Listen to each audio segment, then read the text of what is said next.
Do you want to know the top 10 mistakes realtors make? Well, if you're a realtor, then you need to watch this video to the end to know what mistakes to avoid as a real estate agent. Hey guys, welcome to my channel, Sell It Like Saul. I've been a successful award-winning realtor for 10 years, and in this channel, we talk all about how to be successful in real estate sales and also how to build multiple income streams as a realtor. So hit that subscribe button, smash that like, leave your comments below, and I love to keep bringing new content to help our fellow realtors with all the tips and strategies to sell hundreds of homes. All right, let's start with the number one mistake, which is lack of focus. Agents are like squirrels, so they like to always go for the next shiny object. So what you need to do is focus on one thing instead of too many things to generate business. So if you want to focus on farming, do that. If you want to focus on cold calling, if you want to focus on internet leads, if you want to do more YouTube videos to generate business, just focus on one thing and do it really well. And then you can grow it into 2 or 3 things and have different pillars of income. But remember to start with one thing and not spread yourself out. All right, number 2 mistake real estate agents make is trusting what the MLS listing says. So you need to do your own homework, your own due diligence to make sure that the measurements are exactly the same, the square footages are correct.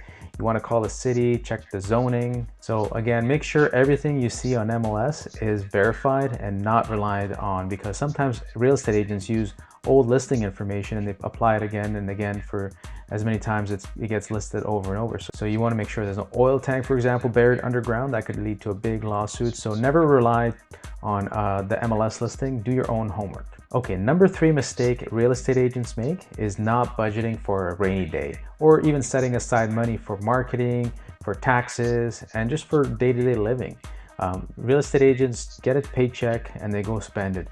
So you want to set aside some money. And what I recommend is live on a salary and pay yourself in a personal account and keep the rest of the revenue in a business account. This is how I've been doing it, and I've been able to maintain a very steady lifestyle. You're able to manage your money wisely and know how much you actually earned at the end of the year. So knowing what comes in and your revenue and checking your numbers daily is really important. Number 4 mistake agents make is that they don't prospect daily. They're out, they get a few deals on the go and they're working, and they actually think that they have so much business because they have 3 or 4 deals on the go. And next thing you know is they close those deals, and what happens is you start back at zero. And what they're going to have is a yo-yo style business where you have deals for a little while and then nothing for a few months, and then again you start prospecting, deals come.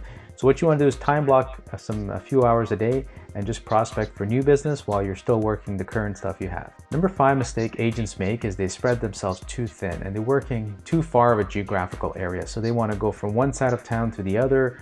They don't focus on 1 or 2 neighborhoods. So I recommend geographical focus in one area or 2 and learning everything about it and being the go-to person. What you want to do is focus on a high turnover area, farm the shit out of it. Number 6 mistake real estate agents make is not having any systems in place. They don't even have a CRM, which is your database. They don't add people to it that they meet. There's no follow-up process. There's no checklist. I use Trello from all my checklists.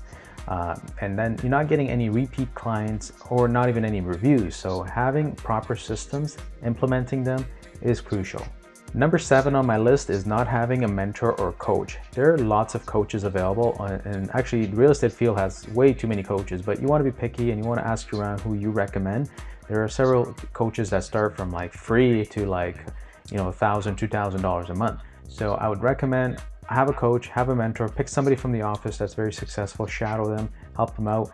But not having a mentor and doing it all on your own, which is something I actually made a mistake when I first started, is I tried to do it all on my own, is one of the biggest mistakes. All right, another thing is going for the cheapest brokerage. I call this my number 8 mistake. A lot of agents think about how much splits they have to pay and the cost of their brokerages.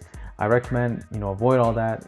What are they offering you? What you want to do is not go for the cheapest brokerage. The cheapest brokerage, you pay, really minimal. You get 100% commission or so, but you're getting nothing in back in return. You're not getting training. You're not getting ownership in the company. You're not getting tools to be successful. You don't have the camaraderie that you need. So I recommend make sure you shop around for the best brokerage for you, and not just the cheapest, but the best return on your investment. Number 9 mistake agents make is they go out, they do a deal, and they want to go and lease a very expensive high-end vehicle.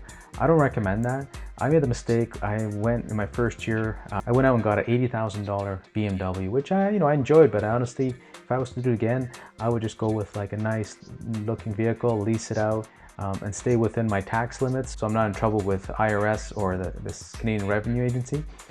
So drive something that's modest, but also sharp and clean and professional looking. All right, finally, number 10 mistake that agents make is being a secret agent. You've got to be out there. You got to show people that you're a real estate agent. Now that doesn't mean going around and asking everybody to buy or sell, but you should be proud of being a real estate agent. You got to go around and mention in your Facebook, social media that you're a real estate agent. Some people wrap their cars up, they wear a pin on their coat. So yeah, you don't want to be a secret agent. Let all your friends and family know this is what you do for a living, and show value that you can actually help them, and also knowledge and skills, so that you could be the person that they choose if they have someone that they could recommend to you. So this is actually part 1 of all the top 10 mistakes that real estate agents make. There's so many more. I've been selling homes for about 10 years, and I love to share all this feedback and knowledge so that you guys can do a better job than I have and make a whole new field of successful real estate agents one at a time. So if you like this channel, hit that subscribe button, leave a comment. Let me know if you want to see specific types of videos, and I love to give back. So again, thanks for watching, and we'll see you on the next one.